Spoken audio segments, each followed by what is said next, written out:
On the coldest night of the year, a starving girl approached a billionaire stranger with trembling hands and offered him the only treasure she had left, not to sell it, but to buy food for children who weren't even hers. And what Daniel, a billionaire hidden beneath a humble hoodie, saw in that moment left him stunned. Because this girl wasn't begging, she was sacrificing.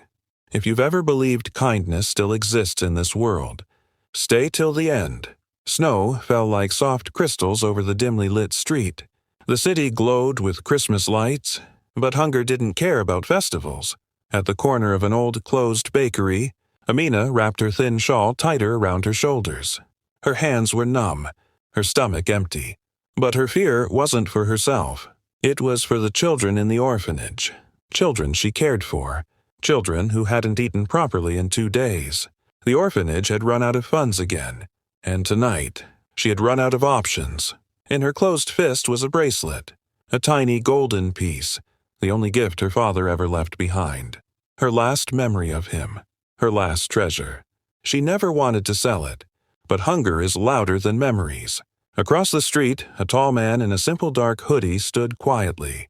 He wasn't homeless. He wasn't lost. He was simply observing humanity, a habit he'd developed to escape the emptiness money couldn't fill. His name was Daniel Harrington, a billionaire known to the world, but unrecognizable in the clothes he wore tonight. And destiny was about to bring him, face to face with the girl who would change his world. Amina walked toward him slowly. Her voice trembled. Amina. "Excuse me, sir. I need your help." Daniel turned, surprised by her politeness. Amina. "Please, I'm not asking for money. I want to offer this, my bracelet." She placed the small golden piece in his hand. Her fingers shook, not from cold, from the pain of letting go.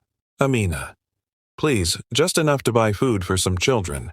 They haven't eaten." She paused, swallowing hard. Amina. "And I can't watch them sleep hungry again." Daniel stared at her. This girl wasn't desperate for herself. She was desperate for others. Most people asked him for money, but she was offering her treasure. Something inside him shifted. Daniel spoke gently. "Daniel, what if I told you? You don't have to give this away." Amina stiffened. "Amina, don't pity me, please. Either take it or let me go." Daniel realized something. This girl didn't want sympathy. She wanted dignity. He took a quiet breath. "Daniel, tell me, what's your name?" "Amina." "Amina. Daniel, why do you carry the burden of feeding the children alone? Where is the orphanage staff?" Amina lowered her eyes. "Amina, the orphanage is poor. The supplies ran out. And Mrs. Farida is sick. She's the one who runs everything." Daniel nodded. Slowly, gently, he placed the bracelet back in her hand.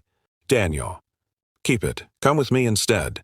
Amina stepped back, suspicious. "Amina. Why? Who are you?" Daniel smiled faintly. "Daniel. Someone who wants to help. Just trust me for tonight." Amina hesitated, but hunger leaves little space for doubt. She nodded softly. Daniel took her to a 24-hour grocery store. Amina stared in disbelief as he filled cart after cart with food. Rice, milk, bread, vegetables, even warm blankets. "Amina, please stop. This is too much." Daniel shook his head. "Daniel, for children, there is no too much." Her eyes glistened. No one had ever helped her like this. They reached the orphanage. It was old, dark, broken from the outside, but inside, tiny faces appeared at the windows, eyes filled with hope the moment they saw the bags of food. The door opened. An older woman appeared, Mrs. Farida, exhausted, weak, but grateful. Mrs. Farida. "Amina, you found food?" Amina nodded, tears rolling down. The children gathered around Daniel, smiling, laughing, touching the bags like they were gifts from heaven. And that's when it happened. A little girl tugged Daniel's sleeve and said softly, "Sir, are you an angel?" His heart stopped. A billionaire, used to respect, used to power, used to fear, but a child calling him an angel. That stunned him, because he knew he wasn't one. But this girl, Amina, sacrificing her last treasure for hungry children. She was the real angel. Daniel looked at her from across the room, her eyes shining with relief, love, and exhaustion. And for the first time in years, he felt something real, something powerful, something prophetic. This girl had changed something inside him, and he wasn't going to walk away. He came to feed the children for one night, but what he discovered inside that broken orphanage made him realize Amina didn't just need help, she needed a miracle. And Daniel, the billionaire who had everything, was about to give her something money could never buy: a future. If you believe kindness can rewrite destinies, watch how this night ends. When the children finally ate and drifted into peaceful sleep, the orphanage fell quiet. Amina stepped outside into the cold night, her eyes red from exhaustion, and a mix of gratitude and confusion. Daniel followed her, hands in his pockets. Daniel, you care a lot about them. Amina nodded. Amina, they're all I have. They don't deserve hunger. They don't deserve pain. Daniel watched her carefully. Her kindness wasn't an act. Her sacrifice wasn't a moment. It was who she was. Suddenly, an old cough echoed behind them. Mrs. Farida, pale and weak, stepped outside too. Mrs. Farida, young man, I don't know who you are, but thank you. Daniel gently helped her sit on a bench. Amina looked worried. Amina, she's been sick for weeks. We couldn't afford medicine. Daniel's expression changed. Daniel, you should have asked for help. Amina shook her head quickly. Amina, people don't help for free, and I don't want to beg. Mrs. Farida smiled faintly. Mrs. Farida, this girl, she's carried everything on her shoulders. She hides her tears so the children don't worry. Amina lowered her eyes, embarrassed. Daniel felt something heavy settle in his heart. This girl was drowning silently, saving everyone except herself. Daniel took a breath, then spoke softly. Daniel, Amina, what if I told you I could fix everything? She frowned. Amina, fix what? Daniel, the orphanage, the bills, the repairs, even Mrs. Farida's treatment. Amina froze. Amina, why? You don't even know us. Daniel stepped closer, his voice steady. Daniel, because tonight, I saw something I haven't seen in a long time. Amina blinked. Amina, what? Daniel, real goodness. Her breath caught, but before she could respond, a group of headlights flashed through the gate. A black SUV stopped, and a man in a suit rushed toward them nervously. Assistant, Mr. Harrington, we were looking everywhere, your security team, your board. Amina's eyes widened. Amina, Harrington, as in Harrington Industries? Daniel sighed. The secret was out. He nodded. Daniel, yes, I'm Daniel Harrington. Amina took a step back in disbelief. Amina, you're a billionaire. Daniel, just a man who saw someone worth helping. Her voice cracked. Amina, Daniel, why would someone like you help someone like me? He looked at her gently. Daniel, because you offered your only treasure for hungry children. I've seen people with millions give nothing. But you, he smiled softly. You gave everything. Daniel turned to his assistant. Daniel, I want a medical team here by morning, and make arrangements to deliver a month's worth of food.